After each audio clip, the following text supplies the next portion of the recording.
Hey everyone, how's my big global family doing? If this is your first time here, welcome. We'd love to have you join the fam. Don't forget to like and subscribe. Breaking major war between Iran and the US incoming. Russia hit with US sanctions. Alright, good evening folks. It's your boy Matt back again with another quick war update. Today we've got some massive news coming out of the Middle East, Ukraine, and Russia. But the biggest headline of the day? The Middle East is heating up big time. Multiple sources are reporting that a war between Iran and the US is looking more and more likely. The American military is stacking up serious firepower in the region, gearing up for what looks like an all-out showdown. That's what we're hearing today. Turkey versus Israel? Another conflict brewing? Now, if you thought the Iran situation was bad enough, we've got another crisis unfolding, this time between Turkey and Israel. This morning, we got footage reportedly showing Turkey sending military convoys into Syria to set up bases near Homs and Damascus. According to open-source intelligence, this has disaster written all over it. Military reporters inside Syria and Turkey are saying this is really happening, and if it's fully confirmed, this is going to be a massive problem. The Middle East is already unstable as hell, and now Turkey is about to stir up even more trouble with Israel. Israel is not going to sit back and let Turkey move military assets into central Syria, but Turkey seems to be going for it anyway. We even have video footage showing what appears to be military trucks hauling tanks and other equipment from Turkey into Syria. So yeah, terrible timing, because with the US-Iran tensions already heating up, this whole region is turning into a powder keg thanks to a bunch of people making really bad decisions. We'll keep an eye on this as it develops, but this situation is getting worse by the hour. We'll keep an eye on this as it develops, but this situation is getting worse by the hour. Shifting gears, big moves against Russia. Alright, moving away from the Middle East for a second, we've got some big news coming out of the US regarding Russia. According to Palm Market Intel, the United States just hit Russia with fresh sanctions, targeting 4 Russian individuals, 3 Russian legal entities, and 1 dry cargo ship.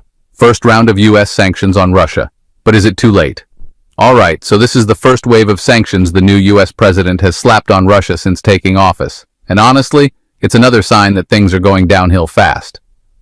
Up until now, the president hadn't sanctioned anyone in Putin's inner circle, hoping that the ceasefire talks would actually make some progress and maybe pause the fighting for at least 30 days. But now, it's pretty obvious Putin doesn't care about a ceasefire or peace. Dude wants to take over all of Ukraine and just call it a day. I mean, that's been clear for a while. But I'm glad to see officials finally waking up and realizing Putin isn't negotiating in good faith. Maybe now we'll start seeing a real shift in how the US handles him going forward. Maybe now we'll start seeing a real shift in how the US handles him going forward. Russian media turning on the US president? Moving on, this next update comes from KE News, and it looks like Russia is starting to switch up its tone when it comes to the US pro-Kremlin media outlets are now bashing the US president, calling him incompetent and immature in their reports. Big shift, considering these same outlets were previously supporting his softer stance on Russia. So yeah, tensions are ramping up again.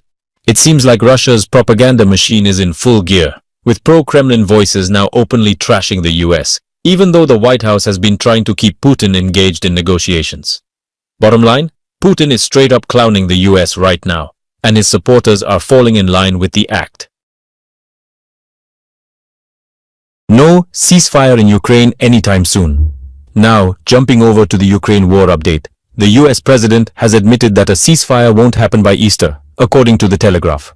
Reports say he's getting frustrated because the Kremlin keeps blocking any kind of deal, and now he's gearing up to put more pressure on both Moscow and Kiev to reach a settlement. But let's be real, that's not happening. Ukraine isn't surrendering, so that's off the table. Moscow isn't stopping the war because Putin is dead set on dragging the world into World War III. So yeah, this war isn't ending anytime soon. It's likely gonna drag on for years unless Putin is removed from power. And even then, there's no guarantee the war ends. At this point, the collision course is set, and yeah, it's bad news all around. Surprise meeting at the White House? Alright, last update for the day. This one's from Max24 News. Apparently, Witkoff is meeting with Russia's top negotiator, Dmitriev, at the White House today, according to CBS News.